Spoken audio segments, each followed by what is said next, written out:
Class 9 students, today we will do most important questions of chapter 4, that is exploring algebraic identities of your Ganita Manjari book. So let's start with question number 7 of end of chapter exercise of chapter 4. Question number 7 is the village playground is shaped as a square of side 40 meters. A path of width s meters is created around the playground for people to walk. Find an expression for the area of path in terms of S को आप ऐसे देखो, एक playground create किया गया है एक square की शेप में, ठीक है। ये प्लेग्राउंड है, इसकी साइड है 40 मीटर्स। अब इस प्लेग्राउंड के चारों तरफ एक स्क्वायर में ही बाउंड्री बनाई गई है। ये जो स्क्वायर का प्लेग्राउंड है इसके अराउंड एक पाथ क्रिएट किया गया है जिसकी विड्थ एस मीटर्स है। विड्थ यानी कि ये चौड़ाई एस मीटर्स है, ठीक है। लेंथ की बात नहीं हो रही है, यहाँ विड्थ की बात हो रही है। ओके, विड्थ एस मीटर्स है। हमें एक एक्सप्रेशन फाइंड करना है for the area of the path in the terms of S, यानी कि हमें ये एरिया निकालना है।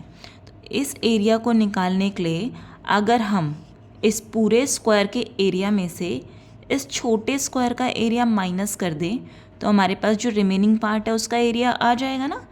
तो सबसे पहले हम इनर स्क्वायर का एरिया फाइंड आउट करते हैं। तो यहाँ पे देखेंगे side of inner square is side of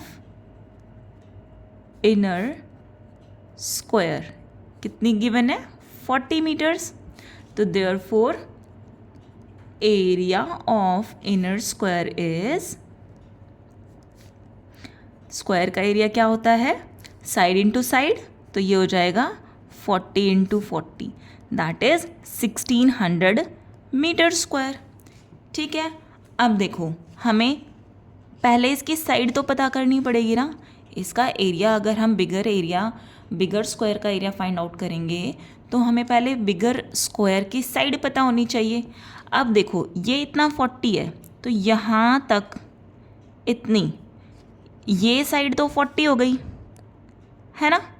और ये कह रहा है कि क्वेश्चन में बोला गया है कि ये जो पाथ बनाया गया है ये एस मीटर चौड़ा है, तो यहाँ से जो ये चौड़ाई है ये कितनी है एस मीटर है। सिमिलरली यहाँ से भी देखो, पूरा यहाँ से भी एस ही है, ये इधर से भी एस है, यहाँ से भी एस है ना। तो ये जो इतना डिस्टेंस बचा ये भी तो एस ही है ना। यहाँ से ये चौड़ाई कितनी है एस मीटर है। तो जो टोटल लेंथ हो जाएगी बड़े वाले स्क्वायर की वो कितनी हो जाएगी s plus 40 that is 40 plus 2s। ये बात समझ में आई ना। फिर से देखो एक बारी, ये जो हमारा छोटा स्क्वायर था जो प्लेग्राउंड था वो 40 मीटर क्वेश्चन में गिवन था। हम क्वेश्चन में बोला था कि जो पाथ है वो s मीटर वाइड है यानी कि ये जो विड्थ है ये s मीटर है। तो यहाँ से इतना स्क्वायर की ये तो हमें 40 पता चल गई और यहाँ से ये s आ गया। सिमिलरली यहाँ से भी ये s आ गया। ओके, यहाँ से देखो साइड ऑफ आउटर स्क्वायर क्या हो जाएगी, side of outer square is equals to 40 plus 2s। तो therefore area of outer square is equals to 40 plus 2s into 40 plus 2s। अब या तो हम इसको एज इट इज़ मल्टीप्लाई कर दें, पहले 40 को 40 से, फिर 40 को 2s से, फिर 2s को 40 से और फिर 2s को 2s से, या फिर हमें ये साफ दिखाई दे रहा है ये कौन सी आइडेंटिटी है 40 प्लस 2s का होल स्क्वायर। वो क्या होता है 40 का स्क्वायर प्लस 2s का whole square plus 2 into 40 into 2s, ठीक है। Because we know that a plus B का whole square is equals to a square plus 2ab plus B square. अब यहाँ से कैलकुलेट अगर हम करते हैं तो यहाँ पे देखो ये आइडेंटिटी यूज़ करके हमने लिख दिया 40 का square 1600 plus 2 into 40 into 2s is 160s plus 2s का whole square is 4s square. अब इसको अगर हम अरेंज कर दे तो ये हो जाएगा 4s square plus 160s plus 1600 metre square, क्योंकि ये जो साइड थी वो मीटर में गिवन थी तो एरिया हो जाएगा मीटर स्क्वायर। अब हमें इस पाथ का एरिया फाइंड आउट करना है, तो हम इस बड़े वाले स्क्वायर में से ये छोटे वाला स्क्वायर माइनस कर दें तो सिर्फ ये वैल्यू बच जाएगी ना, ये पाथ का एरिया बच जाएगा। तो यहाँ पे करेंगे area of path is equals to area of path is equals to area of outer square minus area of inner square। outer square का एरिया था 4s square plus 160s plus 1600 और inner square जो छोटा वाला था जिसकी side 40 थी उसका एरिया था 1600 ये पॉजिटिव है ये नेगेटिव है, ये दोनों कैंसिल आउट हो जाएंगे। तो एरिया ऑफ पाथ आ जाएगा 4s square plus 160s metre square. Question number 8 is if a number plus its reciprocal equals 10/3 find the number. ये तो बड़ा सिंपल सा है, बस हमें इक्वेशन बनानी है। तो इक्वेशन देखो कैसे बनाएंगे। Let the number be x, उस नंबर को हम पहले सपोज कर लेते हैं कि हमने जो नंबर लिया है वो x है, ठीक है। तो उसका रेसिप्रोकल क्या हो जाएगा, therefore it's reciprocal is 1/x हो जाएगा, ठीक है। नाउ क्वेश्चन कह रहा है अकॉर्डिंग टू क्वेश्चन दोनों का अगर हम सम करते हैं x plus 1/x is equals to 10/3 आ रहा है। अब इसको थोड़ा सा सिंप्लीफाई करते हैं। देखो पहले यहाँ से x एलसीएम लेंगे तो ये हो जाएगा x square plus 1 which is equals to 10/3। यहाँ से देखो x को अगर हम क्रॉस मल्टीप्लिकेशन कर दें, x इधर ले जाएं और 3 को इधर ले आएँ तो ये हो जाएगा 3x square plus 3 equals to 10x। ये वाला स्टेप क्लियर हो ना, जब ये 3 इधर आएगा तो ये इससे भी मल्टीप्लाई होगा और इससे भी मल्टीप्लाई होगा, तो ये हो जाएगा 3x स्क्वायर प्लस 3 और ये x उधर जाके हो जाएगा 10x। अब इसको थोड़ा सा और सिंप्लीफाई करते हैं, 3x square plus 3 minus 10x equals to 0 और इसको हम लिख सकते हैं 3x square minus 10x plus 3 equals to 0। इस फॉर्म में हमने इसलिए किया है इसको क्योंकि देखो अब हम इसको मिडिल टर्म स्प्लिट से इसके फैक्टर्स फाइंड आउट कर सकते हैं ना, तो इसको हम पहले मिडिल टर्म स्प्लिट कर लेंगे।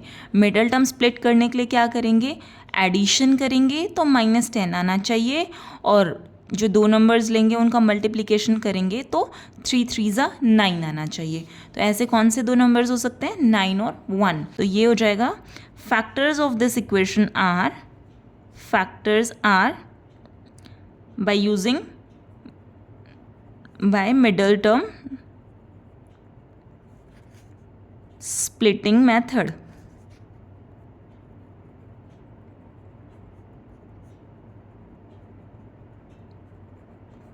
तो इसके फैक्टर्स क्या क्या हो जाएंगे, देखो 3x square minus 9x minus x, minus minus plus हो जाता है तो इन दोनों को जब हम ऐड करेंगे तो -10x आएगा और मल्टीप्लाई करेंगे तो 9 आएगा, ठीक है। प्लस 3 एज इट इज़ रहेगा। अब इन दोनों के पेयर बनाओ, यहाँ से देखो 3x कॉमन आ रहा है, 3x कॉमन ले लो, यहाँ पे बचेगा x, यहाँ पे -3, यहाँ से हमने -1 कॉमन लिया तो यहाँ पे बच गया x -3, क्योंकि नेगेटिव कॉमन लिया है तो ये साइन चेंज हो जाएगा, ये नेगेटिव हो जाएगा। अब फैक्टर्स इक्वल्स टू 0 तो ये चल ही रहा था। फैक्टर्स देखो क्या क्या बन गए इसके, 3x - 1 एंड x -3, ये दोनों इसके फैक्टर्स आ गए। अब देखो कोई भी दो नंबर है उनका प्रोडक्ट 0 कब होगा, जब कोई सा भी एक नंबर 0 के इक्वल होगा, है ना। दोनों नंबर्स में से कोई भी एक नंबर 0 के इक्वल हुआ, जैसे हमने लिया 0 × 3 अगर हम लेते हैं तभी 0 होगा, या फिर 0 × 4 0 × 5 कोई भी नंबर लेते हैं 5 × 0, 0 के साथ मल्टीप्लिकेशन पे ही तो 0 आता है ना। तो इन दोनों में से कोई एक नंबर 0 होगा, है ना। तो क्या ले सकते हैं हम, या तो ये इक्वल टू 0 हो सकता है या तो ये इक्वल टू 0 हो सकता है। तो यहाँ से 3x - 1 इक्वल्स टू 0 और x -3 इक्वल्स टू 0। यहाँ से x की वैल्यू आ जाएगी 1/3 या फिर x की वैल्यू 3। तो इन दोनों में से कोई भी हम x की वैल्यू ले सकते हैं। अगर आप x की वैल्यू 1/3 लेते हो तो इसका रेसिप्रोकल 3 हो जाएगा, और अगर आप x की वैल्यू 3 लेते हो तो इसका रेसिप्रोकल 1/3 हो जाएगा। तो हम सपोज ये वाली ले लेते हैं, तो therefore the number is 3 and its reciprocal is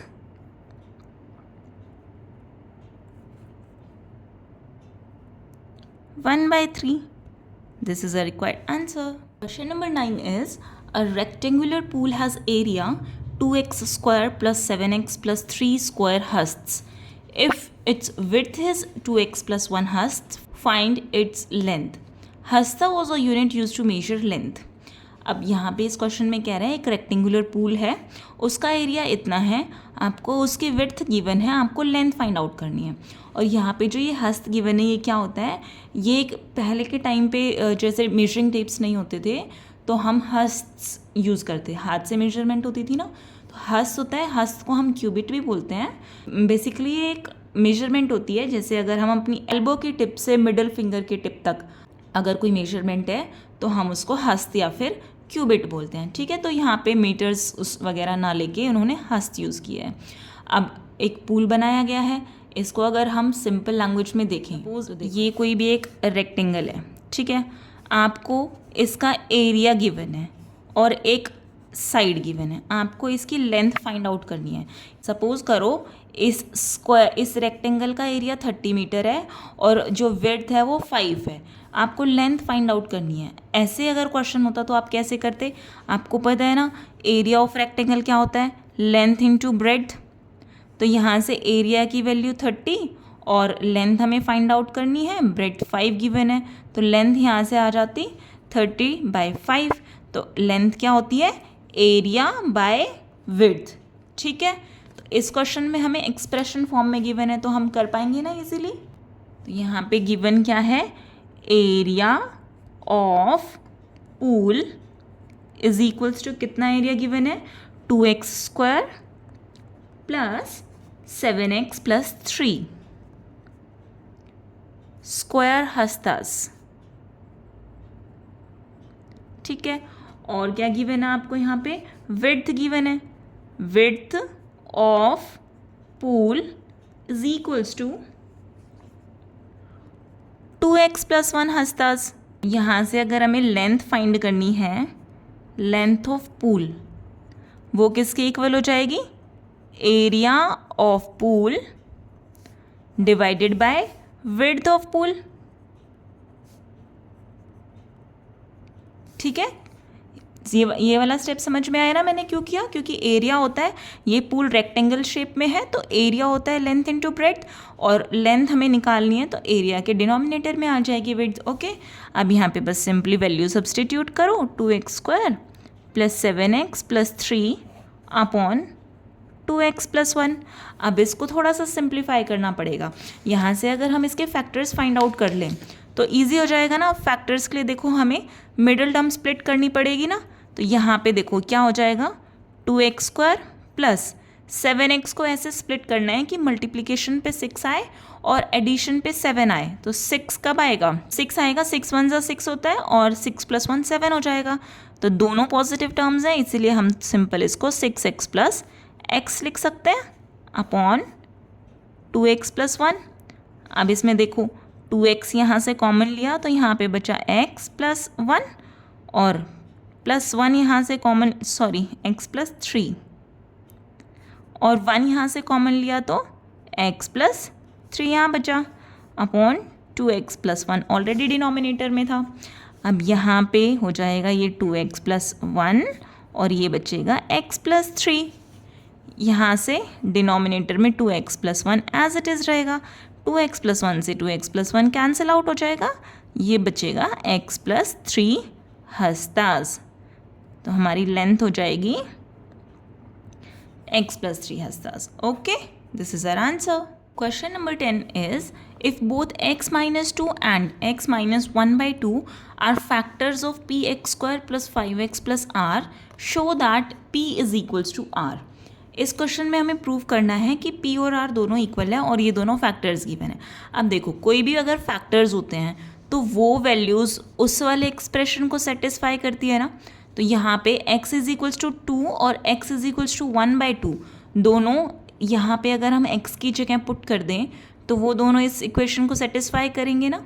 तो फिर देखो यहाँ पे क्या करना है, जब भी हम प्रूफ वाले क्वेश्चन करेंगे तो सबसे पहले हमें जो गिवन है वो लिखेंगे। तो हमें क्वेश्चन में क्या क्या गिवन है, x minus 2 and x minus 1/2, ये दोनों फैक्टर्स हैं। तो are factors of px square plus 5x plus r given है, ठीक है। अब हमें प्रूफ जो करना है वो लिखेंगे। टू प्रूव, हमें क्या प्रूफ करना है, p is equals to r, ठीक है। यहाँ से अब हमारा प्रूफ स्टार्ट होता है। तो let polynomial be px which is equals to, ये हमारा पॉलिनोमियल गिवन है तो इसको हम लिख लेते हैं और इसको इक्वेशन 1 नाम दे देते हैं, ठीक है। अब अकॉर्डिंग टू फैक्टर थ्योरम, हमारे पास फैक्टर थ्योरम हमने पढ़ी है ना, उसके अकॉर्डिंग हमें पता है इफ़ x माइनस सी यानी कि कोई भी constant, according to factor theorem if x minus c is a factor of a polynomial, then TC is equals to 0 होगा। Since x minus 2 is a factor, we substitute x equals to 2। जब factor होता है तो हम क्या करते हैं, x minus 2 equals to 0 लेते हैं, यहाँ से x की वैल्यू 2 आ जाती है। तो इस वाले x इक्वल्स टू 2 को फर्स्ट इक्वेशन जो हमारा पॉलिनोमियल है उसमें सब्स्टिट्यूट कर देंगे तो ये हो जाएगा, देखो x की जगह हमने 2 पुट करा तो यहाँ पे px स्क्वायर है तो 2 का स्क्वायर 4, तो ये हो जाएगा 4p प्लस 5x की जगह 2 पुट करा तो ये हो जाएगा 10, 5 2 ज़ा 10 प्लस r इक्वल्स टू 0। अब यहाँ से देखो अगर हम इसको थोड़ा सा सिंप्लीफाई करें और 4p plus r equals to -10, हम इसको ऐसे लिख सकते हैं ना, ये हमारी इक्वेशन 2 हो गई, ठीक है। अब x माइनस 2 तो फैक्टर वाला हो गया, अब एक और फैक्टर भी गिवन है ना हमारे पास, तो since x minus 1/2 is a factor, so we substitute, यहाँ से x इज इक्वल्स टू 1/2 आ जाएगा ना इन 1, यहाँ पे जब हम x is equals to 1/2 substitute करेंगे तो ये हो जाएगा x स्क्वायर की जगह 1/2 पुट करा तो 1/2 हो जाएगा 1/4 और p हमारा एज इट इज़ रहेगा, तो हम इसको लिख सकते हैं p/4 plus 5/2 plus r equals to 0। अब यहाँ से देखो अगर हम 4 LCM ले लें तो यहाँ पे तो सिर्फ p बचेगा, यहाँ पे 2 की टेबल में 4 2 ज़ा पे आता है तो यहाँ पे 10 हो जाएगा प्लस 4r हो जाएगा यहाँ पे इक्वल्स टू 0।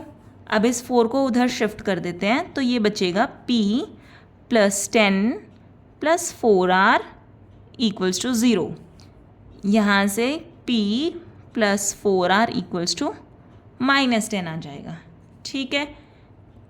नहीं किया हमने, बस थोड़ा सा सिंप्लीफाई किया है और इस इक्वेशन को हमने इस फॉर्म में लिखा है। अब हमने इसको ऐसे क्यों लिखा, देखो यहाँ पे भी हमने p plus r equals to -10 लिख दिया और यहाँ पे भी p plus 4r equals to -10 आ गया। अब दोनों की राइट हैंड साइड इक्वल है तो लेफ्ट हैंड साइड भी इक्वल होगी ना, यहाँ से तो फ्रॉम लिख सकते हैं हम, फ्रॉम 2 and 3 ये दोनों चीज़ें इक्वल है तो ये दोनों भी इक्वल होंगे, तो यहाँ से हो जाएगा 4p plus r is equals to p plus 4p plus r is equals to p plus 4r। जो p वाली टर्म्स हैं उनको एक तरफ लिख दो 4p माइनस p, और जो r वाली टर्म्स हैं उनको एक तरफ लिख दो, यहाँ से आ जाएगा 3p और यहाँ से आ जाएगा 3r, 3 से 3 कैंसिल हो जाएगा तो यहाँ से बचा p is equals to r, और यही हमें प्रूव करना था, हैंस प्रूव्ड। फिर से देखो एक बार इस क्वेश्चन में हमने क्या किया, सबसे पहले गिवन लिखना है, फिर टू प्रूव लिखना है, फिर इसका प्रूफ करना है। तो पॉलिनोमियल हमें गिवन है px² + 5x + r। अब फैक्टर थ्योरम क्या कहती है कि if x - c is a factor of polynomial then pc is equals to 0 के इक्वल होगा। तो since x - 2 is a factor, अब x - 2 यहाँ पे c की वैल्यू 2 है तो ये इक्वल्स टू 0 होगा, x - 2 इक्वल्स टू 0 होगा, तो यहाँ से x की वैल्यू क्या आ जाएगी 2। अब इस x की वैल्यू को हम फर्स्ट में सब्सटीट्यूट कर देंगे, अपने पॉलिनोमियल में सब्सटीट्यूट कर देंगे। यहाँ से हम इसको थोड़ा सा सिंप्लीफाई करके ऐसे लिखेंगे, ठीक है। अब x - 2 भी फैक्टर है तो यहाँ से x = 1/2 को सब्सटीट्यूट करेंगे। फिर यहाँ पे हमने LCM लिया, इसको थोड़ा सा सिंप्लीफाई किया तो ये भी -10 के इक्वल आ गया। अब सेकेंड और थर्ड इक्वेशन से हम इन दोनों को इक्वेट कर सकते हैं। यहाँ पे हो जाएगा 4p + r और ये हो जाएगा p + 4r। p वाली टर्म्स को एक साइड लिखो, r वाली टर्म्स को एक साइड लिखो। यहाँ से बचेगा 3p = 3r, 3 से 3 कैंसिल, p = r। और हमें यही प्रूव करना था। Question number 11 is if a + b + c is equals to 5 and ab + bc + c equals to 10, then prove that a³ + b³ + c³ - 3abc is equals to -25। यहाँ पे देखो हमें साफ दिखाई दे रहा है कि हम ये वाली आइडेंटिटी यूज़ करेंगे क्योंकि यहाँ पे क्यूब वाली टर्म्स भी हैं, -3abc भी गिवन है और a + b + c की वैल्यू भी गिवन है और ए बी बी सी और सी ए की भी वैल्यू गिवन है ना। बस हमारे पास x² y² z² that is a² b² c², ये तीनों टर्म्स नहीं है। तो हम देखो कैसे करेंगे इस क्वेश्चन, हमें इस क्वेश्चन में प्रूव करना है। तो सबसे पहले हम गिवन लिखेंगे। तो गिवन क्या क्या है, गिवन है a + b + c is equals to 5 and ab + bc + CA is equals to 10 given है। हमें शो क्या करना है, टू प्रूव क्या करना है कि a³ + b³ + c³ - 3abc is equals to 25 है। अब हमें पता है we know that a³ + b³ + c³ - 3abc किसके इक्वल होता है, a + b + c into a² + b² + c² minus ab + bc + ca। ठीक है, यहाँ पे होता था ना -ab - bc - ca, मैंने यहाँ पे माइनस इकट्ठा बाहर ले लिया। अब देखो ब्रैकेट को अगर हम ओपन करते हैं तो ये -ab हो जाएगा, ये -bc और ये -ca। तो मैंने माइनस साइन बाहर इकट्ठा कॉमन ले लिया क्योंकि क्वेश्चन में मेरे को ab + bc + ca की वैल्यू 10 गिवन है, वो मुझे यहाँ पे यूज़ करनी है। तो हम यहाँ पे वैल्यूज़ को सब्सटीट्यूट करेंगे, बट उससे पहले हमें इसकी वैल्यू फाइंड आउट करनी पड़ेगी। इसकी वैल्यू फाइंड आउट करने के लिए we will use identity a + b + c whole square which is equals to a² + b² + c² plus 2ab + 2bc + 2ca होता था ना। तो यहाँ से मैंने 2 कॉमन ले लिया, ab + bc + ca। अब यहाँ पे देखो a + b + c की वैल्यू 5 गिवन है क्वेश्चन में, इसकी वैल्यू हमें फाइंड आउट करनी है तो हम इसको एज इट इज़ लिखेंगे, प्लस इसकी वैल्यू गिवन है 10। ठीक है, तो यहाँ से देखो ये हो जाएगा 25 और ये हो जाएगा 20। तो यहाँ पे a² + b² + c² is equals to 25 और इसको अगर हम इधर भेज दें तो ये हो जाएगा 20। तो यहाँ से इसकी वैल्यू क्या आ जाएगी 5। अब इस वैल्यू को हम यहाँ पे सब्सटीट्यूट कर देंगे। तो यहाँ पे देखो इसको हमें प्रूव करना था ना, यहाँ पे a + b + c की वैल्यू हमें पता ही है, इसको हम 1 नाम दे देते हैं। Now substitute this value in 1। Now substitute this value in 1। यहाँ पे अगर हम सब्सटीट्यूट करते हैं तो a + b + c 5 गिवन है ऑलरेडी, ठीक है, और a² + b² + c² की वैल्यू हमने 5 निकाली है, माइनस ab + bc + ca की वैल्यू ऑलरेडी हमें क्वेश्चन में 10 गिवन है। ठीक है, तो ये हो जाएगा 5 और 5 माइनस 10 इज -5 और 5 इंटू -5 हो जाएगा -25 और यही हमें प्रूव करना था। तो यहाँ से हमारी a³ + b³ + c³ -3abc की वैल्यू आ गई -25, hence proved. Question number 12 is, by factoring the expression, check that nq minus n is always divisible by 6 for all natural numbers n. Give reasons.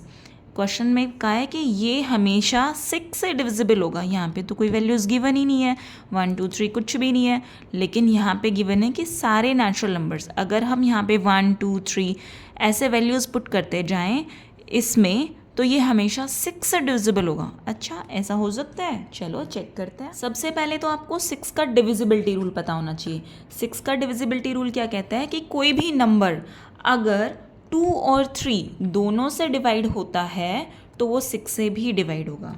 जैसे हम 24 लेते हैं तो 24 2 की टेबल में भी आता है और 3 की टेबल में भी आता है और ये 6 से भी डिवाइड होता है ना। ऐसे ही अगर हम 30 लेते हैं, 60 लेते हैं, 36 लेते हैं, इन सारे नंबर्स को आप चेक करके देखो, ये 3 से भी हो रहे हैं और 2 से भी हो रहे हैं, दोनों से हो रहे हैं। लेकिन क्या कोई नंबर जो सिर्फ 3 से होता हो, जैसे हमने लिया 9 3 की टेबल में तो आता है लेकिन 2 की टेबल में नहीं आता, तो देखो ये 6 से भी डिवाइड नहीं हो रहा है ना। ऐसे ही अगर हम कोई नंबर लें जो 2 की टेबल में तो आता है लेकिन 3 की टेबल में नहीं आता, वो जैसे 16 2 से तो डिवाइड होता है लेकिन 3 से नहीं होता, तो ये देखो 6 से भी नहीं हो रहा। तो इट मीन्स अगर कोई नंबर 2 और 3 दोनों से डिवाइड हो रहा है तभी वो 6 से डिवाइड होगा। अब इसको कैसे करें? तो देखो, सबसे पहले तो हम इसके फैक्टर्स करते हैं। यहाँ पे हम सबसे पहले अगर हम n यहाँ से कॉमन ले लें तो ये हमारी इक्वेशन बन जाएगी n² - 1। ठीक है, यहाँ से अगर हमने n कॉमन लिया, यहाँ पे क्यूब था, एक n बाहर आ चुका तो यहाँ पे n² बचा, माइनस यहाँ n था ये हमने बाहर ले लिया तो 1 बचा। ठीक है, अब इसको अगर हम देखें तो a² - b² वाली आइडेंटिटी यूज़ हो रही है यहाँ पे, तो हम इसको लिख सकते हैं n × n + 1 × n - 1 because we know that a² - b² is equals to a + b × a - b। Okay, अब देखो इसको थोड़ा सा हम अरेंज कर लेते हैं। यहाँ पे n - 1 और यहाँ पे n और यहाँ पे n + 1 लिख देते हैं। अब ये 3 कॉन्जिक्यूटिव नंबर्स हो गए ना। कॉन्जिक्यूटिव नंबर्स यानी कि लगातार नंबर, जैसे 1 2 3। n क्वेश्चन में बोला हमें n नेचुरल नंबर होना चाहिए, तो यहाँ पे अगर हम n को 2 ले लेते हैं, इसमें देखो अगर हम n को 2 लेते हैं तो n - 1 1 हो जाएगा और n + 1 3 हो जाएगा। 2 + 1 3, 2 - 1 1 और n को हमने 2 लिया। अब ये तीनों कॉन्जिक्यूटिव नंबर्स हो गए ना और नेचुरल नंबर्स भी है। अब चेक करते हैं क्या इन तीनों का प्रोडक्ट 2 से डिवाइड होता है। तो 2 3 = 6 हो गया ना, 6 2 से डिवाइड होता है और 3 से भी डिवाइड होता है, और तो इसीलिए ये 6 से भी हो रहा है। ऐसे ही अगर हम कोई और नंबर ले, जैसे n को अगर हमने 4 ले लिया तो ये हो जाएगा 3 और ये हो जाएगा 5। अब देखो ये 2 से भी डिवाइड होता है, क्योंकि अगर हम इसको 2 से डिवाइड करेंगे तो ये 4 कैंसिल हो जाएगा, 3 2 = 6, 6 5 = 30 आ जाएगा। और अगर हम इसको 3 से डिवाइड करें तो 4 5 = 20 आ जाएगा, है ना। 3 से कैंसिल हो जाएगा तो कम्प्लीटली डिवाइड हो रहा है।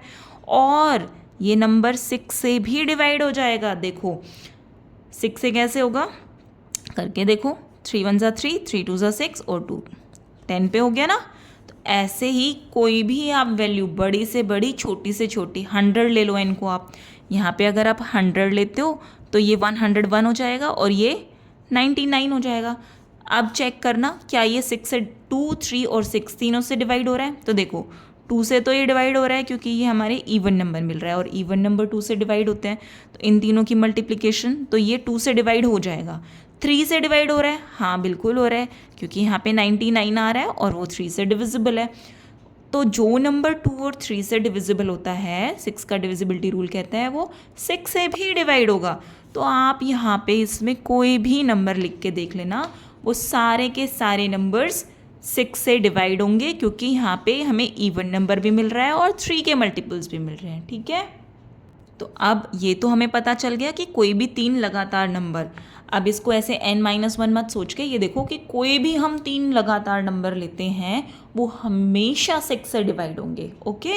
अब इसको लिखना कैसे है, देखो इसको लिखना ऐसे है, सबसे पहले डिविजिबिलिटी ऑफ 2 लिखेंगे, out of any 3 consecutive numbers at least 1 must be even, कोई भी हम 3 नंबर लेंगे एक तो इवन आएगा ही, तो therefore the product is divisible by 2। फिर डिविजिबिलिटी ऑफ 3 लिखेंगे, out of any 3 consecutive numbers exactly 1 must be multiple of 3, कोई भी 3 नंबर्स अगर हम लेते हैं तो एक तो 3 का मल्टीपल मिलता ही है, तो therefore the product is divisible by 3। Now because n-1 into n plus 1 is divisible by both 2 and 3, it must be divisible by 6 for all natural numbers, ठीक है। इसको ऐसे करना है और ये क्वेश्चंस बहुत इंपॉर्टेंट है, इस एक्सरसाइज के सारे अच्छे से समझ के करना, एग्जाम पॉइंट ऑफ व्यू से बहुत इंपॉर्टेंट है, आ सकते हैं ये, okay. Now question number 13, last question of this chapter is find the value of x cube plus y cube minus 12xy plus 64 when x plus y is equals to -4। यहाँ पे ना तो कोई आइडेंटिटी दिखाई दे रही है ना ही कोई वैल्यूज़ दिखाई दे रही है, तो इस क्वेश्चन को कैसे करोगे आप। देखो यहाँ पे आपको क्या करना है, सबसे पहले आपको ये वाली आइडेंटिटी यूज़ करनी है, x cube y cube z cube -3xyz, और इसको कैसे करोगे आप, यहाँ पे देखो ये x plus y is equals to -4 given है ना, इस -4 को हम इधर लेकर आएंगे तो ये +4 बन जाएगा, तो ये हो जाएगा x plus y plus 4 equals to 0। x को हम a मान लेंगे, y को b और 4 को c, और यहाँ पे देखो x y z ये तीनों, इसको हम इक्वल्स टू 0 लिखेंगे तो ये वैल्यू 0 हो जाएगी।